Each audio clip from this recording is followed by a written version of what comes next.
Olá, rede! Seja muito bem-vinda, muito bem-vindo aqui o podcast Digitaliza, esse canal de acesso a muito conhecimento, não de gurus, não de palestrantes, mas daqueles que já produziram resultados positivos, principalmente nessa era digital, que você sabe que não envolve só a tecnologia, é muito mais do que isso, é gestão, cultura, são novas formas de se fazerem as coisas. Isso impacta não só os negócios, mas a sociedade como um todo. O nosso conceito é esse, é muito mais amplo, tá? Então não deixe de se inscrever no canal, assistir os outros episódios que eu tenho certeza que você vai aprender bastante. E hoje a gente vai falar de marketing, M&A, como que esse novo profissional de marketing está operando hoje em dia. E nada melhor do que o Murilo aqui para trazer todo esse conhecimento. Murilo, obrigado pela tua presença mesmo. Sim, a gente se conheceu há pouco tempo, mas, cara, já deu para perceber que você consegue transitar em mundos, assim, às vezes, do tradicional ao novo de maneira muito rápida. Mas antes da gente abordar esse e outros temas aí também do marketing, do futuro, do presente, conta um pouco da tua trajetória. Não, legal. Bom, obrigado pelo convite. Bom dia, boa tarde, boa noite aí quem estiver vendo a gente. Olha, a minha trajetória é zero linear. Não é a trajetória óbvia de um profissional de marketing. Minha carreira inteira eu comecei em agência de publicidade. Na época que a agência de publicidade realmente tinha muito mais relevância do que hoje. Então, eu passei pela UMAP, DM9, Agência África, acho que sempre na área de planejamento estratégico. Então, me desenvolvi aí, acho que a primeira metade da minha carreira foi bem aquela parte de construção de campanha, construção de marcas. Foi a transição do mundo offline para o digital, né? Então, tudo isso eu vi acontecendo ao vivo em grandes agências brasileiras. Fiquei anos fazendo isso, vários clientes emblemáticos, então trabalhei muito com Ambev, BRF, Boticário, Gol Linhas Aéreas, Audi, enfim, põe aí um monte de marca que eu trabalhei. E depois desse mundo publicitário que eu vivi muito tempo, eu vi que começou a ficar pequeno, perdeu um pouco de relevância, principalmente estratégica. Acho que a relevância criativa de agência sempre vai existir. Mas eu, como planejamento estratégico, comecei a perder espaço. Os clientes, naturalmente, começaram a internalizar. Então, se você olhar hoje, os grandes anunciantes, todos têm dentro de casa ou uma in-house ou uma frente de estratégia. Eles absorvem muitos os profissionais de agência. E, na época, a XP me chamou. Fiquei um tempo lá, alguns anos da minha vida na XP. E a XP é o grupo, né? Então, eu fui lá muito com o olhar de como que organiza a casa ali, XP, Rico, Clear, Infomoney, tinha um monte de coisa lá dentro. Então, como que vai organizar todos essas grandes marcas para não bagunçar, né? Para não ter aquela batida, aquela desbarrada de sempre, que marca com portfólio grande sempre esbarra. Fiquei um tempão, adorava, fui muito feliz lá. E aí surgiu esse lugar que eu estou agora, que é talvez a cereja do bolo do mercado financeiro sempre, que é uma casa de M&A. Então, hoje eu trabalho na EGC.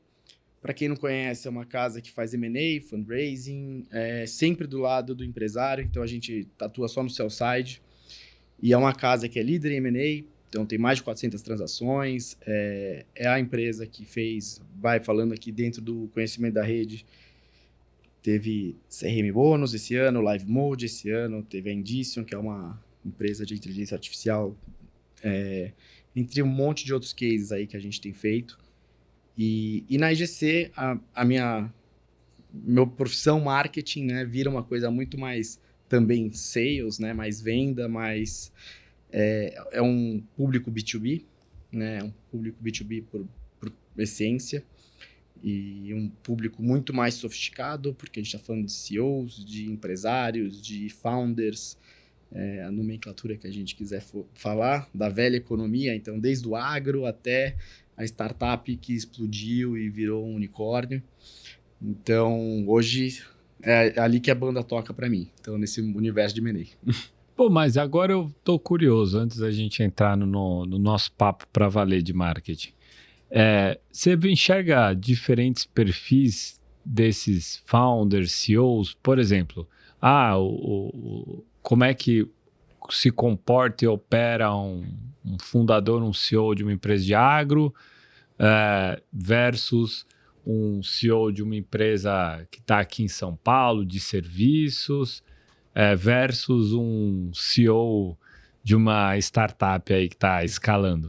O que você vê de diferente assim, de perfis? Eu acho que, para ser prático aqui, tem dois grandes perfis, dois grandes universos. Em que, obviamente, um universo tem uma incidência maior na velha economia e o outro tem na nova economia, mas não são excludentes. Né? Tem um perfil de CEO, founder, empresário, seja o que a gente queira chamar aqui, que é mais ligado à velha economia, que geralmente são profissionais mais velhos, que construíram aquilo do nada. Então, a empresa é mais do que o CNPJ, né? Se confunde muito com o CPF, porque aquilo é a vida dele. Muitas vezes tem o nome dele na placa. Né? E às vezes é de gerações e gerações. Esse cara lida com a empresa como um filho de verdade. Aquilo é a essência dele, é a trajetória inteira dele. E ele é um perfil que é menos sofisticado em relação ao conhecimento sobre M&A. Então, não é um cara que pensa em vender. É um cara que fez a empresa e acha que vai durar para sempre, que vai ficar para sempre, por gerações e gerações. Mas, por questões da vida, acaba, às vezes, tendo uma motivação muito por uma questão de herdeiros. Né? E aí, os filhos, sei lá, não querem tocar uma empresa no agro em Goiânia. Um virou médico nos Estados Unidos, o outro virou publicitário, né? Não quer. E aí ele chega num momento de que ele precisa e ele não preparou a empresa para esse momento, porque ele nunca imaginou que ia ter essa questão. Do outro lado, tem um perfil mais, que eu chamo assim, mais sofisticado, digamos assim, na relação com a disciplina M&A, que geralmente é mais na nova economia, porque tem essa cabeça já preparada para o fundraising. Né? Putz, eu estou fazendo essa empresa para conseguir cheques, para chegar em outro patamar, para chegar em outro lugar, Então, ele já faz a empresa pensada para isso. Então, ele já tem uma noção de EBITDA, de fluxo de caixa, de margem. Ele faz uma cabeça um pouquinho mais estruturada, porque ele sabe que ele vai precisar de gasolina.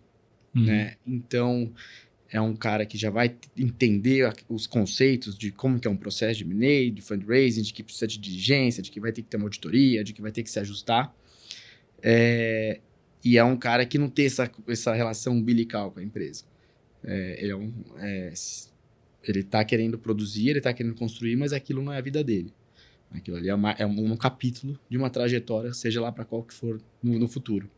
Então, acho que, em linhas gerais, tem esses dois grandes públicos. Obviamente, tem muita gente no agro com perfil de nova economia que entendeu que o Brasil é um player global. Então, tem muita gente fazendo coisa já pensando com essa cabeça. E, naturalmente, ainda tem muitas empresas tech aqui que são mais tradicionais, que são geradoras de caixa, que têm um perfil mais tradicional, apesar de estar na nova economia. Né? Então, acho que tem um pouco de... Mas, para ser simples, acho que esses dois são os grandes perfis aqui. Interessante você falou, porque você foi para uma abordagem sobre o entendimento da matéria M&A e como a pessoa se comporta em relação a isso.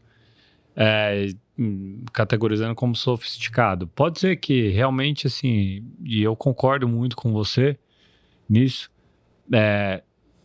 esse perfil dessa empresa nativa digital, vamos tentar fazer um corte temporal aqui, de 2010, 12 para frente, essas empresas que já nascem com outro DNA, às vezes até sem uso de grandes tecnologias, né?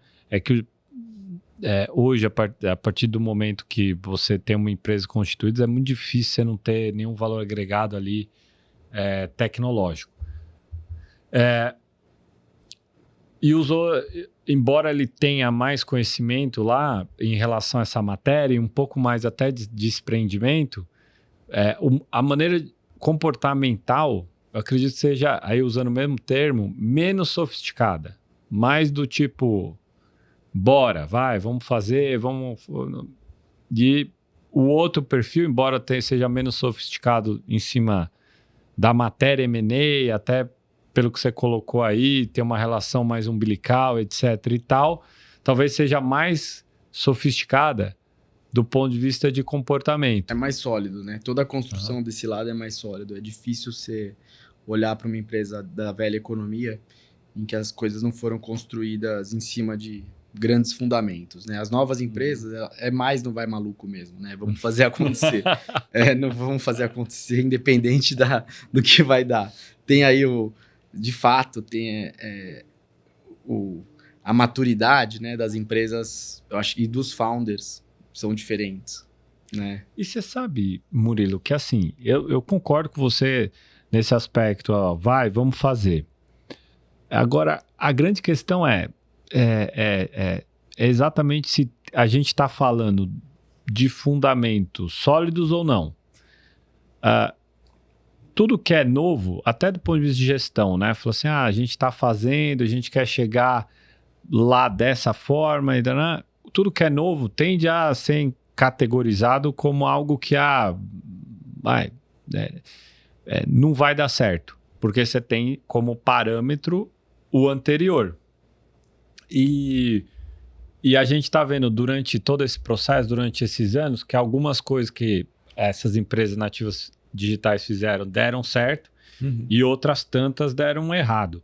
E aí fala, bom, essas que estão fazendo certo por causa disso.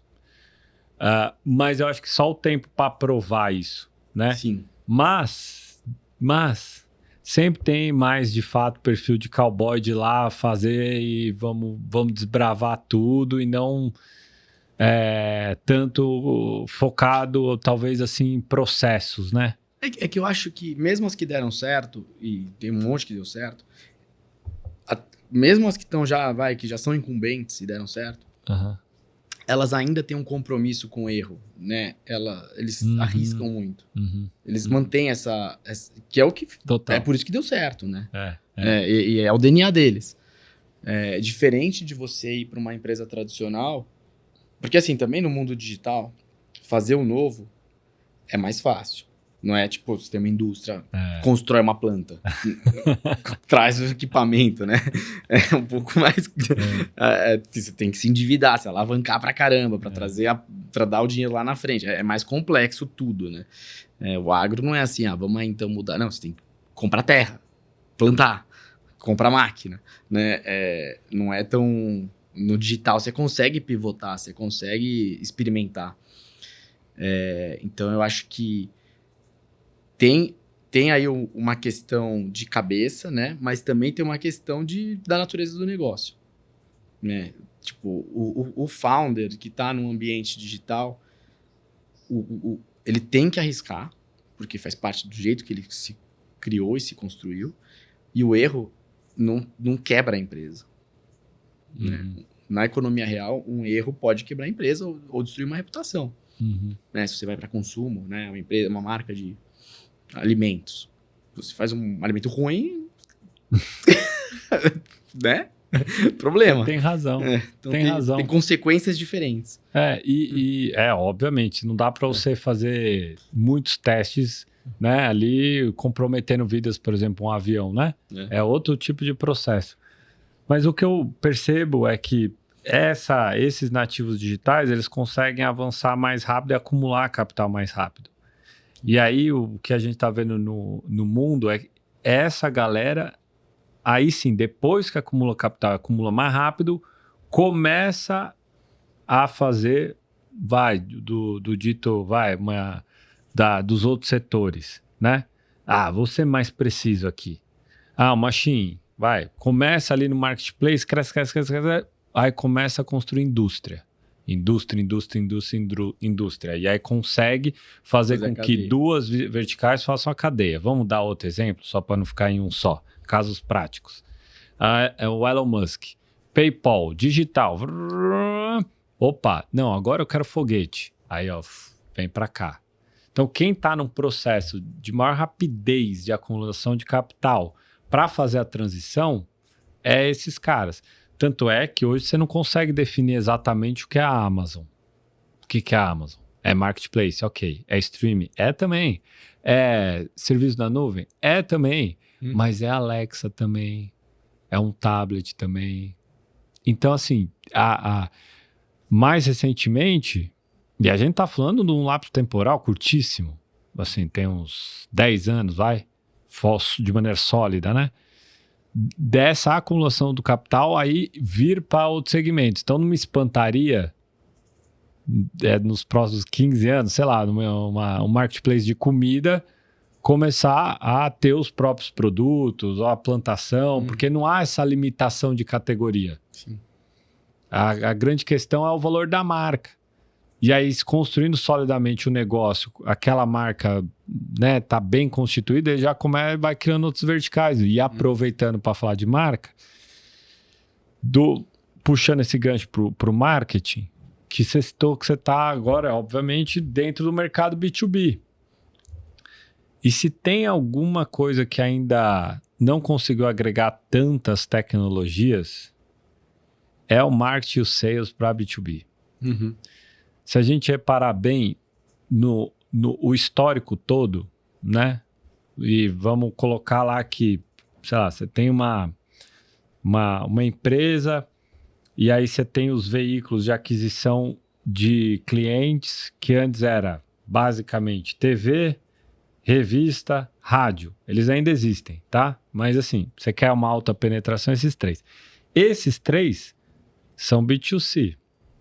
B2B até poderia colocar lá, sou uma consultoria econômica, me procure, mas com um valor gigante de investimento, sem ter a precisão de tá impactando de verdade aquele nicho. Aí vamos jogar mais recentemente.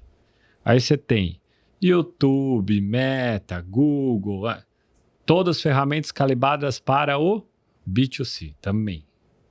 Só que agora eu consigo segmentar, eu consigo ver lá exatamente qual é o público, mas dentro daquele público que selecionou, então, sei lá, homem caucasiano, branco, da Faria Lima, classe média alta, beleza.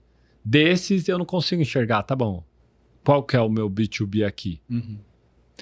O que eu quero dizer?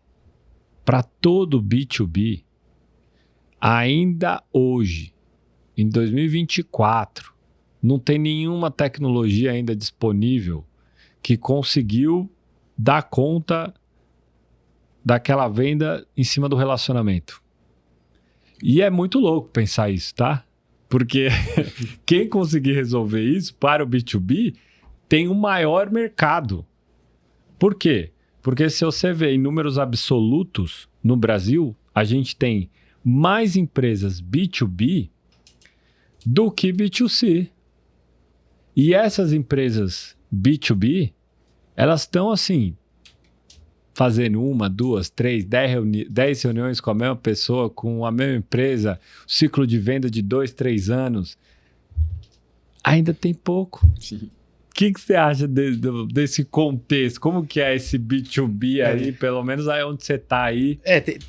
O B2B tem, dois... Vou separar o B2B em dois lugares, né? Tem o B2B que é quase um B2C, que é, por exemplo, onde teve a penetração de maquininha, essas coisas, né? Quando você vai para esse lugar, as empresas se fundem com o CPF, né? Que são as MEIs, as pequenas. Vamos dar outro exemplo, um Microsoft Office, um Office. Né? A empresa contratando lá o licenciamento. Tá, a empresa contratando, mas você encara mais como um B2C, né? Mesmo sendo uma empresa. Você já saiu um pouco desse processo de decisão. É quase, vai ter, tem que ter, faz parte do jogo. A camada de decisão é mais baixa, não é? Precisa fazer um conselho, tem que ter reunião. Não, você precisa ter Excel. Então, contrata. Vai lá embaixo, tá tudo certo. Não precisa ter grandes... então, tem um lugar aí que eu acho que o marketing já superou essa barreira do relacionamento, que é esse B2B mais essencial para o negócio, né? Tem um outro lado que aí sim é mais complexo, que é onde estão os tomadores de decisão, né? E os tomadores de decisão, que são CEOs, empresários, conselhos, grandes diretores, eles, além de serem de um difícil acesso, eles ainda são quase que uns rejeitadores de abordagens comerciais de marketing. Eles sabotam, né? Porque eles se sentem desprestigiados ou também eles acham que se está chegando dessa forma não deve ser tão importante assim. Né? Então eu acho que tem uma questão de comportamento que é muito difícil resolver mesmo com AI, com tecnologia, com robô. É uma questão de comportamento, né? Então é uma mudança cultural, né? Teve a pandemia. De repente, todas as reuniões neste nível foram feitas por Zoom, né? Voltamos, né? Nada mudou. Parece que nunca aconteceu a pandemia e as coisas, obviamente, agora o Zoom é mais aceito, acontece, já para uma segunda, para uma terceira reunião já é normal. Mas o começo ainda, eu acho que não teve essa mudança acelerada que poderia ter acontecido. Foi uma oportunidade perdida, eu acho. E eu acho que a oportunidade perdida acaba sendo menos uma questão de marketing, mais uma questão de produtos e serviços, né? Porque eu tava conversando um dia desse com um amigo meu, né? Ele tem que viajar o Brasil inteiro para conhecer empresários, né? E ele é aqueles Black Signature de avião, tudo, né? Aí eu falei, quantas horas você tem de Zoom, né? E tem um monte, mas, pô, ele não tem um Black Signature da Zoom, entendeu? E não poderia ter. Poxa, um servidor que nunca cai, que... Não sei, né? Para dar alguma coisa. Alguma coisa. Mas, enfim, é tudo uma brincadeira. Mas, assim, realmente, se você olha o produto, o serviço, eles não acompanham a experiência. Nem para quem é o dono, nem para quem é o que está piteando o dono. É a mesma coisa, né? A experiência para a maquininha do UOL, falando qualquer marca aqui, né? Com o MEI, ou o dono da UOL com alguém de um banco, no Zoom é a mesma coisa. Né? E não sei se não deveria estar, talvez, por aí. Agora, no marketing, neste tier de pessoas, sempre o enxovalzinho funciona ainda. Evento, se aproximar de associação, estar com uma mínima presença digital, né? Um site bem feito, também tem isso, né? Tem gente que não tagueia, não tem nada. Esse enxoval mínimo, ele funciona ainda. Ele ainda funciona. Mas o que mais funciona no fim do dia é a reputação, né? Tanto da marca quanto das pessoas. Acho que é aí que... Então, eu concordo absolutamente com você. Assim, mesmo com Zoom, não deixa de ser relacionamento. Evento funciona. Eu, particularmente, não gosto. Eu acho que é muito difícil você justificar um ROI hoje de evento. Não, você não justifica. Não justifica. Você não consegue saber quantos leads entraram e converteram. Aí fica complexo. Ainda mais quando você pensa numa janela de longo prazo, né? O evento, qual que foi o papel dele? Talvez tenha sido mega importante, talvez não. Né? Mas como você vai... Se o ciclo de vendas, daqui a 8 meses, o cara assina com você, você perdeu, né, o lead. Principalmente marketing, né? Que não está conectado, de repente, com a área de negócio, em muitas empresas. Você não sabe se veio dali, de onde que veio, se teve relevância. É difícil mesmo o ROI. Pois é. E assim, aí a coisa piora, porque a agenda das pessoas está cada vez mais difícil. A tecnologia não aliviou o tempo das pessoas. Isso aí é fato. Toda vez que sai alguma coisa nova tecnologicamente, falar as pessoas vão trabalhar menos. Não. Acaba se ocupando aquele tempo com uma produtividade em cima de alguma outra coisa, ou algo que o valha. E aí bate na porta, aí tem que descobrir se o cara tá com a dor ou não, aí o cara vê que você tá querendo vender alguma coisa, aí o cara não recebe, e aí para piorar a cereja do bolo que eu vejo nesse momento, especialmente para quem tem alguma solução nova. Porque além de compreender a fase ali do relacionamento para abordagem, para resultar numa venda, ainda tem que educar o cara, ensinar o cara, mostrar para ele que realmente o produto dele é bom. Porque a pessoa não entende o produto. Sim. Ou seja, tem uma fase anterior que é quase educacional, porque não é trivial. Uma coisa é eu vender, tô vendendo camiseta preta. Logo, todo mundo sabe que é camiseta preta, tudo bem. Uhum. Tô vendendo uma solução nova, relacional com o seu cliente, mas não é CRM, é com o chat GPT, você vai treinar. Perdeu já. Quem vai... Não, muito complexo para mim. Não. Ou seja, tem essa dificuldade dessa... E aí, o que eu vejo do ponto de vista prático? Especialmente no B2B. Quando o negócio ele é novo, assim, geralmente quem vai entender, ou seja, diminuir essa curva de entendimento, é uma outra empresa também mais aberta e propensa ao novo. Do tipo assim, quem foram os primeiros contratantes dos meios de pagamento? Foram empresas que tinham negócios digitais, nativas digitais. Soluções novas para CX, também. Aí, agora vamos abandonar o Salesforce. Pô, eu não conheço tantas empresas relevantes nativas digitais, por exemplo, que usam Salesforce. Estão usando outras ferramentas, certo? Então, eu vejo isso acontecendo. E aí faz sentido usar o termo ecossistema, né? A coisa são empresas diferentes, mas interligadas e uma bolha se retroalimentando ali. Eu vejo.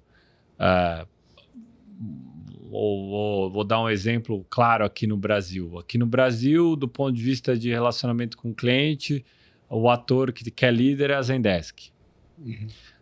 Para a nuvem, a AWS conseguiu entrar antes de todo mundo e fechar lá, mas a diferença, sei lá, de uma Zendesk que para os seus concorrentes também nativos digitais é mínima, da AWS também. A diferença está em relação a os outros atores tradicionais. Né? Então, esse gap gigante aqui que me assusta. Porque se ele continuar assim, ou bem, essa bolha nova cresce muito no Brasil, ou esses caras vão começar a perder, as empresas tradicionais, perder essa relevância e do ponto de vista de balanço de PIB e tudo mais, a gente vai sofrer problemas. Do tipo assim, o jovem escutando que está faltando profissional de tecnologia no mercado. Aí, para os nativos digitais, não tá, porque o cara fez um Empower Brand muito bem feito, porque ele abre uma vaga e vem gente assim do Brasil inteiro que sabe programar, não precisa necessariamente ter uma graduação ali, formal, etc e tal, então entra. Tá faltando então para quem? Porque se essa economia tradicional não conseguir de fato entender essa nova dinâmica, ela não vai conseguir gerar os postos necessários para isso. Senão vai continuar do jeito que tá. Fala assim, eu sei que eu tô precisando de tecnologia, mas deixa lá num departamento lá, eu encaro que nem uma pizzaria, que é assim, preciso de um app, faz aí a de queijo. Preciso do bot, faz uma de calabresa. E não consegue, existe esse, né?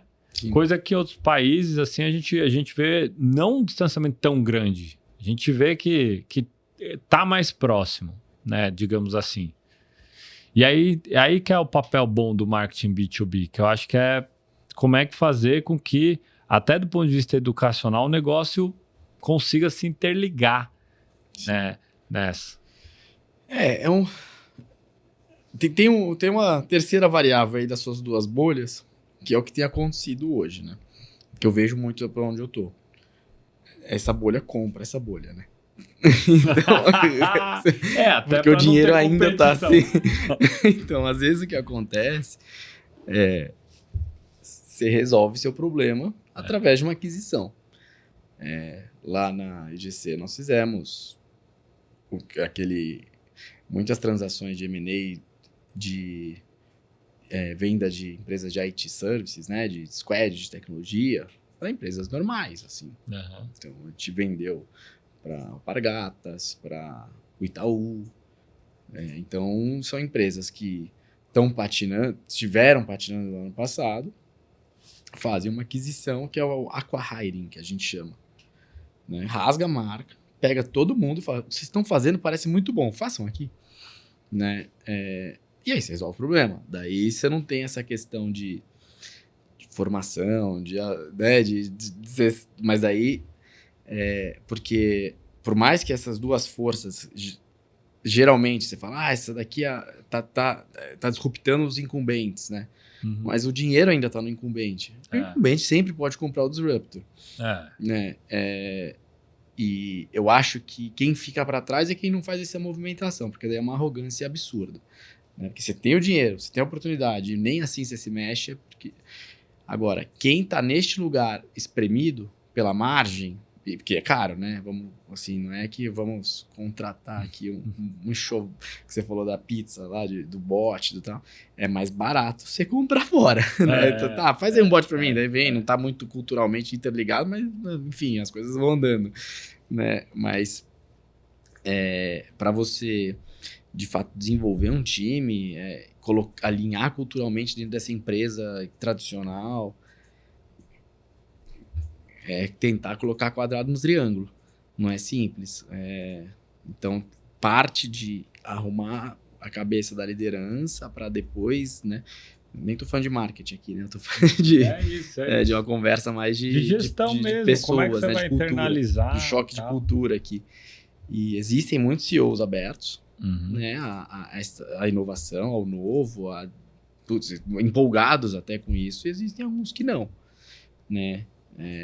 Eu acho que se a gente olha aqui, sem grandes juízos de valor, né? Mas se a gente olha em 2010, Bradesco e Itaú, não eram tão distantes. Você olha hoje, tá bem distante. Sim. E não é que uma família sabe? Não, assim, simplesmente alguém olhou e falou, poxa, se eu não consigo, quem que eu compro? Quem que eu contrato? Quem que eu faço? Né? E o outro falou, não, tá tudo bem, tem mais agência no Brasil, vamos tentar. Então, assim, eu acho que é uma decisão cultural. E aí, quando isso, agora, voltando para marketing, vamos lembrar que alguém que faz serviço para o Itaú ou para o Bradesco tem o mesmo desafio de interlocução, né? Em um ele conseguiu, em outro não. Não foi pelo marketing, entende? Eu acho que tem algumas frases do marketing, né? Que marketing não cria demanda, né? Ele entende e atende, né?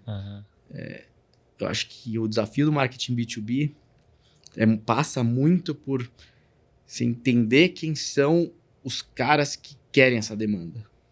Porque é muito chato, meu.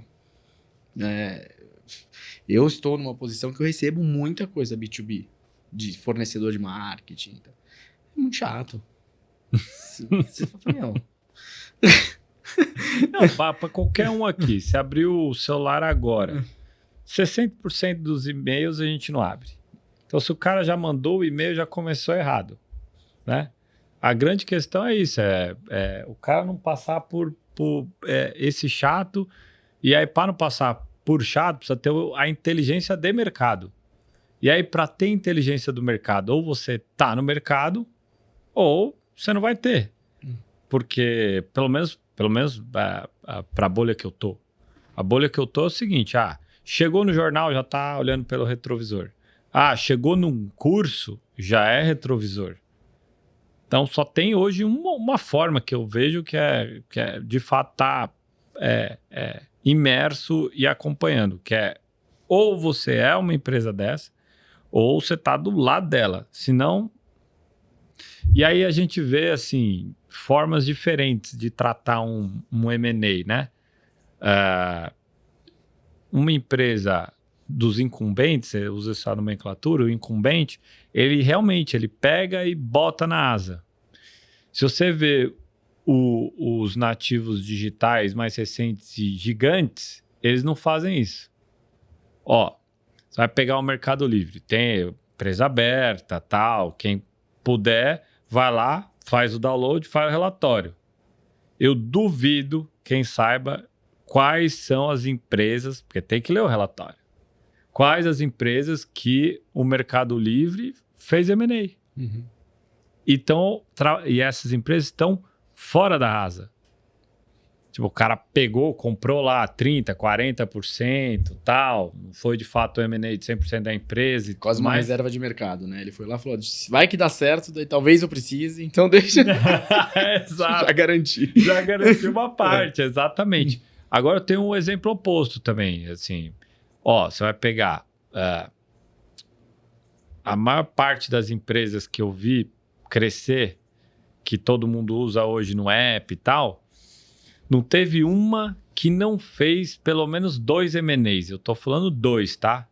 Pra, assim, jogar o número para baixo mesmo, forçando para baixo. Só eu e uma empresa, eu participei de mais de 20 M&As. O ChatGPT acabou de fazer o seu primeiro M&A já. Uhum. Cara lá, assim, 2 anos de produto, 1 ano de produto, vai lançado. Vai. Já fez M&A. O Mercado Livre já fez uma penca de M&A. A Rappi, aí é público, fez um grande M&A, fora os anteriores que fez. A Pay Retails, agora aqui, que é a maior fintech para bet aqui no Brasil, fez um grande M&A já da Transfera. Não tem uma empresa relevante na ativa digital que não tenha feito pelo menos 2 M&As num curto espaço de tempo. Aí você vai ver os incumbentes, e aí você me conta, tá? Eu não sou especialista, não tenho tanto track record disso. E aí sim, para eles eu olho com retrovisor, é quando saiu no valor. Eles fazem lá na frente, seja para uma digital, seja para, sei lá, fazer um M&A com outra grande empresa para ele vender. Você que já olha com um olhar de marketing para os dois públicos aí, o que você acha? Em números absolutos, se muda uma coisa para outra, enfim, o que você vê? É que aí é difícil colocar,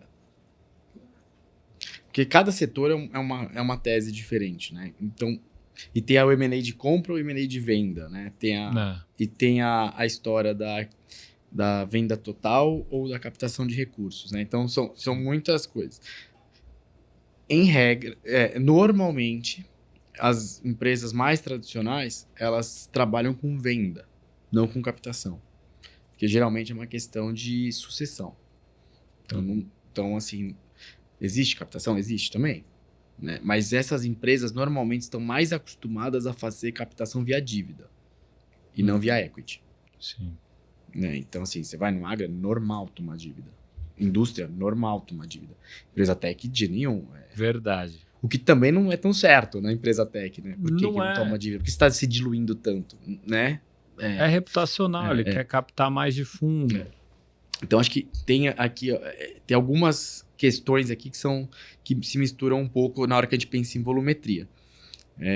E aí tem uma outra particularidade, que é as empresas tradicionais de agro, indústria no Brasil, elas são visadas por compradores internacionais. Né? Então, é estratégico para uma empresa que trabalha com agro mundialmente ter alguma coisa no Brasil. Uhum. Então, e aí eles não tratam o Brasil como Brasil, eles tratam o Brasil como América Latina. Né?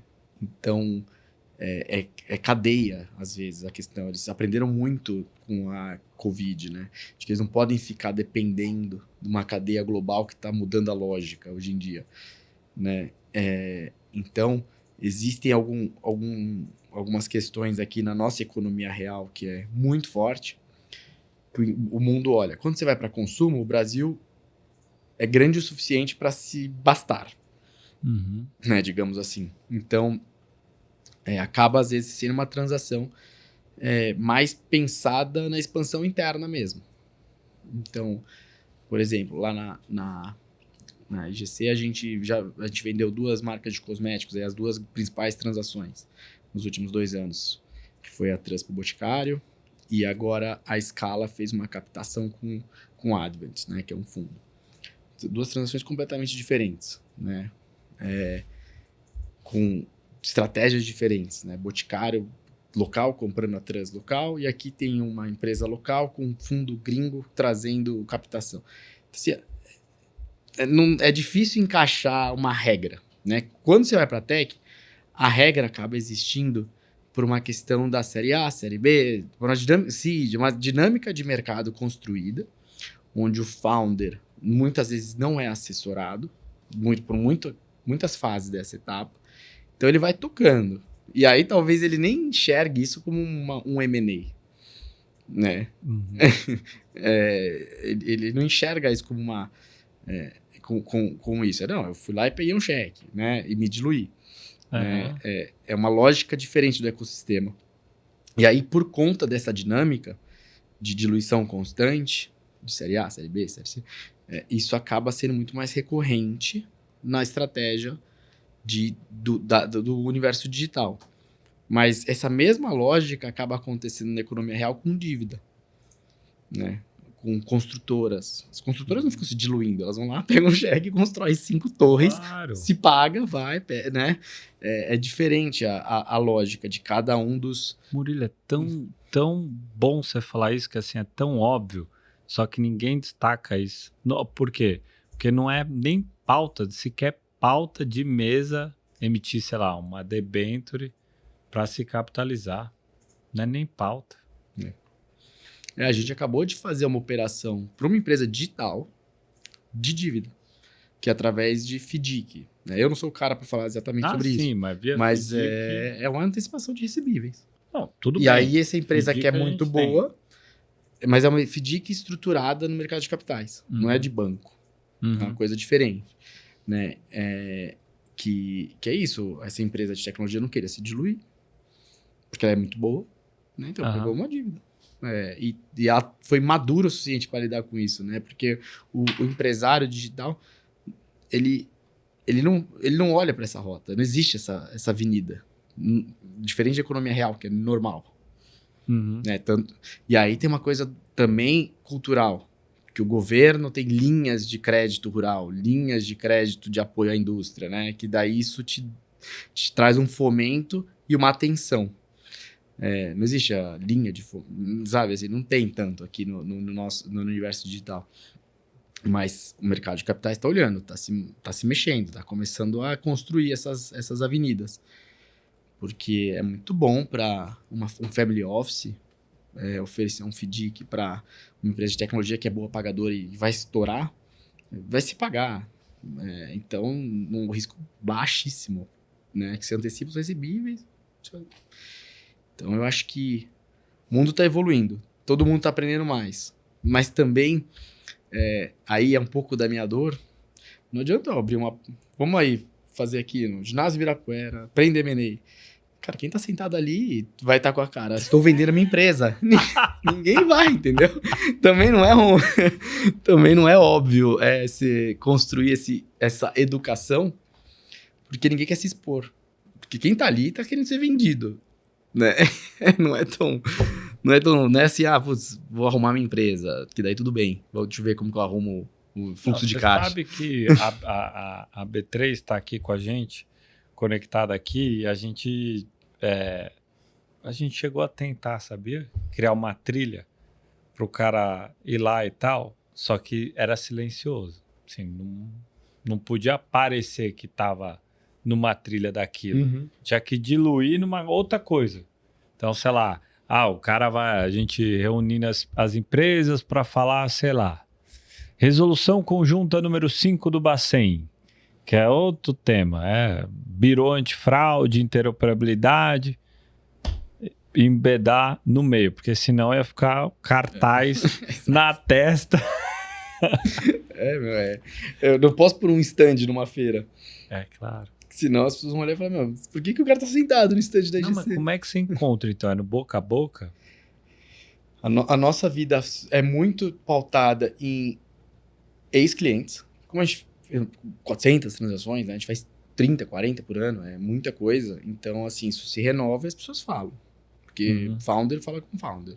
Sim. Né? E a gente tem a sorte aqui de ter esses clientes muito gratos a nós. Então, isso sempre vai ser a força motriz aqui do nosso negócio. Agora, tem outros lugares de ponto de contato que é estar com a marca nos lugares certos, porque é aquela máxima de quem não é visto não é lembrado, né? Então, a gente vai pondo a marca em alguns lugares e a gente vai, meu. Não tem essa, sabe? A gente vai no empresário, não tem essa. Se o cara quer que... Porque a gente pode fazer toda essa trilha educacional, mas tendo a achar que é mais fácil eu sentar uma hora com esse cara, com o meu sócio que entende do setor dele. Mas será que não funciona fazer uma trilha educacional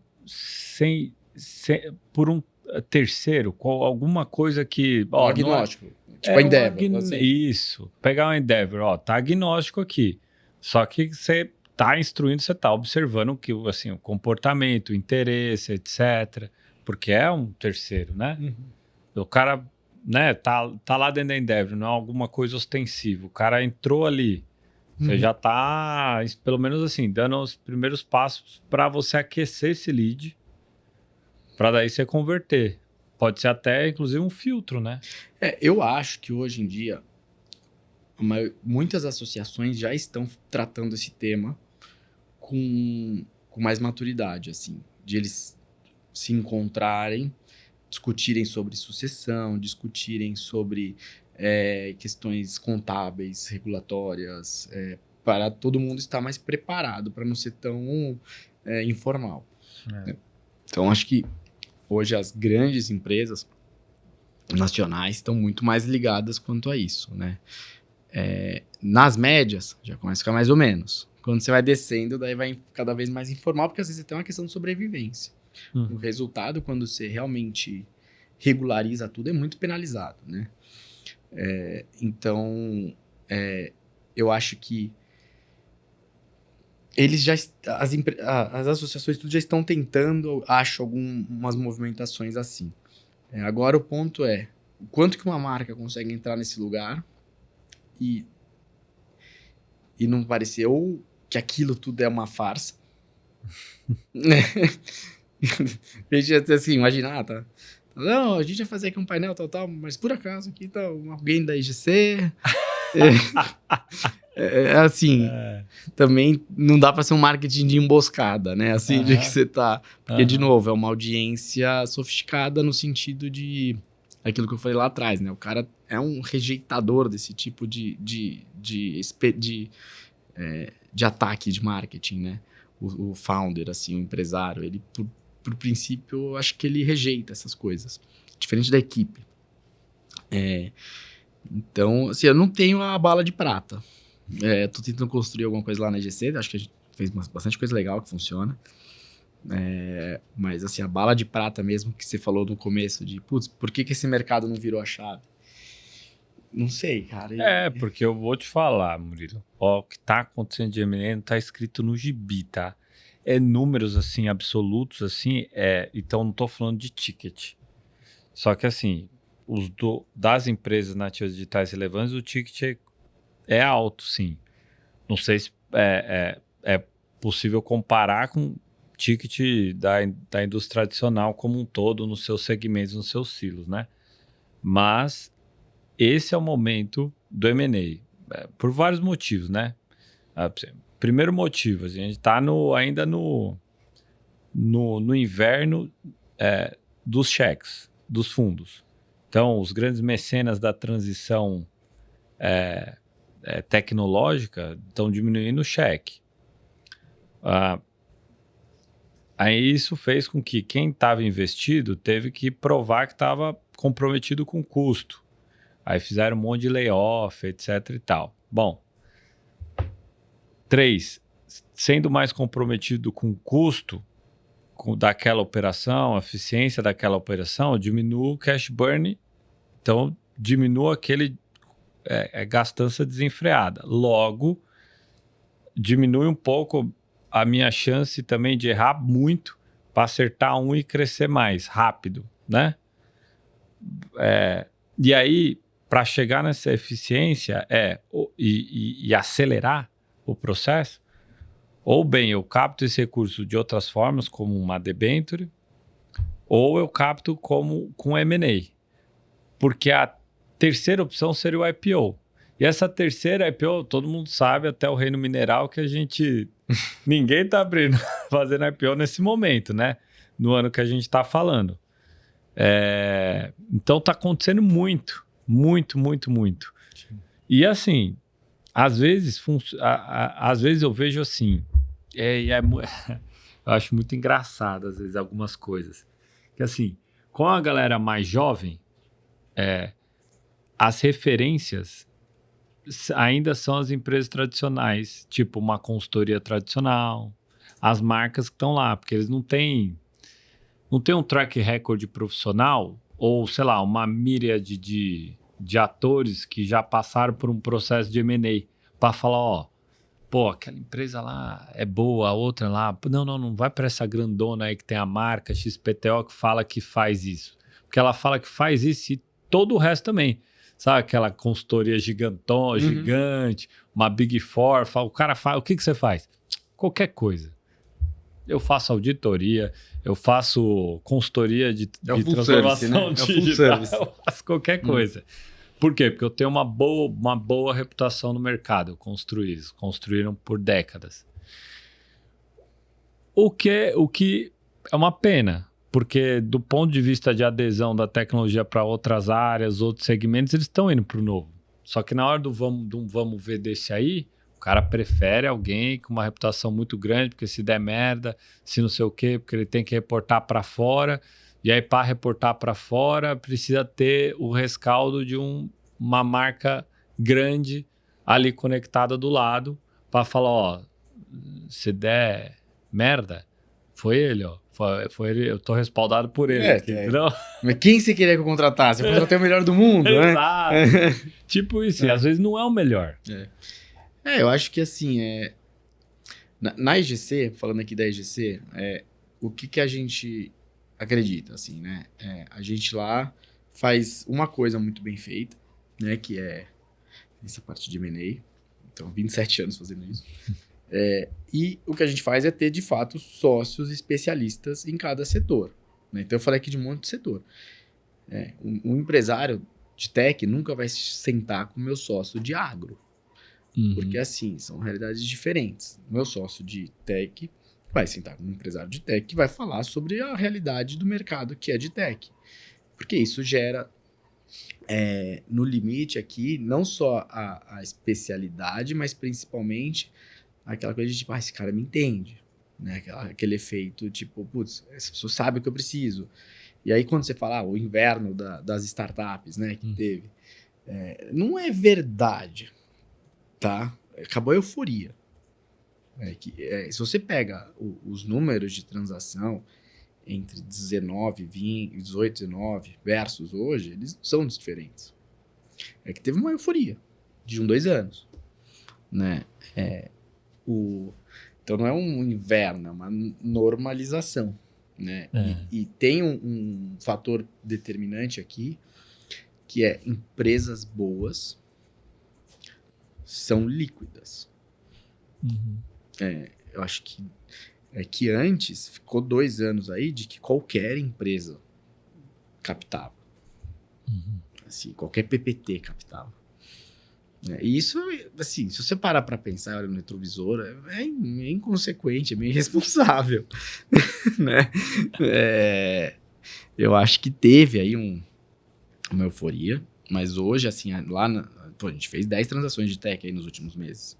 Não é 1, 2, são 10 nos últimos 12 meses, se eu não me engano. É mais ou menos esse número. Empresas mais tradicionais, empresas mais modernas, empresas mais novas, empresas mais velhas, de tecnologia, aqui tudo, né? Eu acho que não existe, eu acho que assim, as Big Four, né, os grandes bancos, todos têm bons profissionais e bons acessos e bons conhecimentos e tudo. Então, a IGC é assim também. Existem empresas novas que surgem que também tem pessoas boas. Eu acho que o que é game changer mesmo é quando você, principalmente para M&A, né, você tem que ter confiança no cara, você está entregando sua vida. A empresa é sua vida. muitas vezes. Se der errado ali a transação, você se expõe, você se canta. Então você tem que ter confiança nessa pessoa, seja se ela é nova, velha, empresa incumbente, disruptora, seja lá em qual categoria. Mas acho que tem um ponto 2, assim, que aí é bem, que é mais pessoal, que é por isso que o marketing tem um pouco de dificuldade de fechar o negócio nesse lugar, que é, esse cara tá sendo honesto comigo, né? Porque acho que a conversa honesta, e a gente se esforça muito na EGC para isso, né? De falar, cara, não é hora, assim. Tipo, muito legal a sua empresa, mas... não. Tipo, sei lá, você quer... Não vai dar, assim. E eu acho que esse é um lugar que, seja em M&A, seja em auditoria, seja... tem aí uma zona cinzenta de pessoas que, às vezes... querem fechar uma meta, querem fechar o contrato e não olharam realmente pro problema e falaram, cara, essa empresa do Vitor, será que dá para vender, na verdade, assim?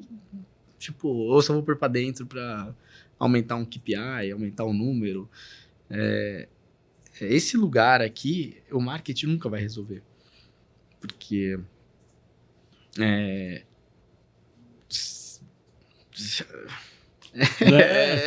eu entendo perfeitamente. E o marketing não consegue, de fato, pegar a sensibilidade de se aquela auditoria conseguiria resolver aquilo, se a Big Four conseguiria resolver esse problema. Se o banco... Porque imagina, você contrata lá as Big Four. Se o seu time não está engajado para passar a informação, não vai ter output, né? Então, assim, às vezes é também um checklist de conselho, né? Que ninguém... vamos captar. Né? Beleza, me passa o balanço. Não manda. Então, assim, gente... Então, assim, eu acho que uma jornada tem reputação importante pra caramba, mas essa história de se dar a chave do carro na mão de alguém que você confia, esse aí... que o marketing constrói reputação no longo prazo. Né? Mas o marketing constrói essa passada de chave, assim. Porque a gente tá falando de coisas, né? De novo, não aquele B2B mais varejo. A gente tá falando de B2B de Big Four, de Advisor, são coisas que você entrega a chave do carro. No limite, uma empresa que tá num processo de M&A, o cara tem que contar primeiro pro advisor dele que ele tá pensando num divórcio do que pra mulher. Porque pode estragar todo o processo, entendeu? Total. Então, assim, são coisas muito sensíveis, assim. Por isso que é tão difícil o marketing, ou a tecnologia, ou o produto, ou o serviço disruptar.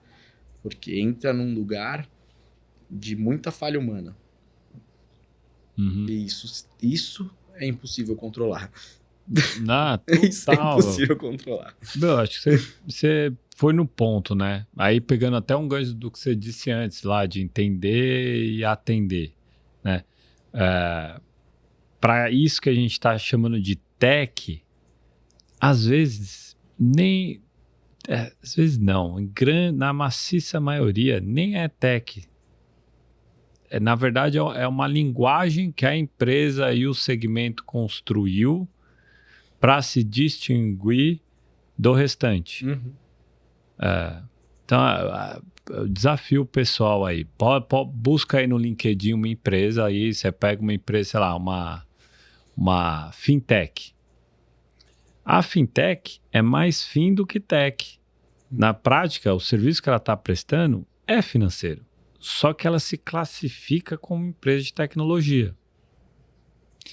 Isso acontece em quase todos os subsegmentos ditos tech. EdTech, Health Tech e tudo.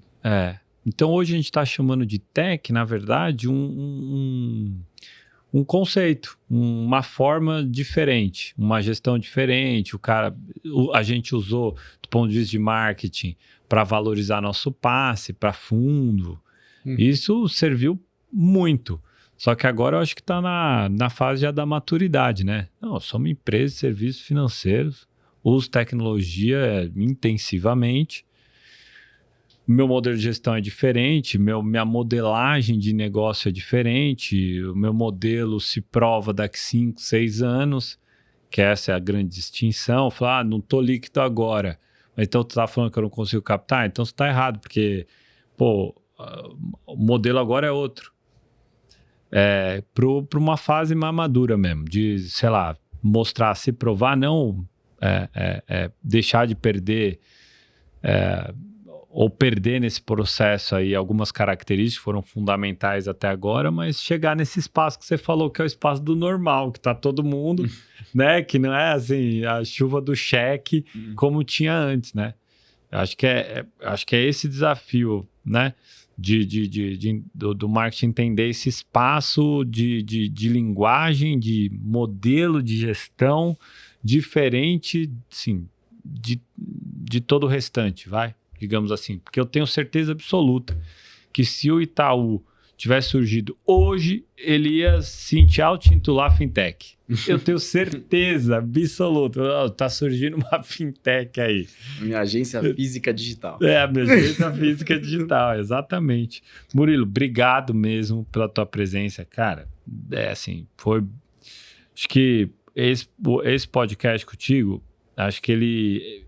entra no momento oportuno, porque a gente precisa debater com maior profundidade temas voltados a M&A e o marketing com esse espaço ali de entender e atender, que eu acho que você disse perfeitamente. Obrigado aí pela sua participação, cara. Obrigado, espero que tenha sido legal aí. E qualquer coisa, me procurei no LinkedIn e tal. É isso. E você... que nos assistiu até aqui, não deixe de se inscrever no canal, também assistiu os episódios anteriores, eu tenho certeza que você vai aprender bastante, porque aqui, pelo menos, a gente traz quem está no mercado com resultados positivos dentro desse conceito digital, tá bom? Então, até o próximo episódio. Valeu!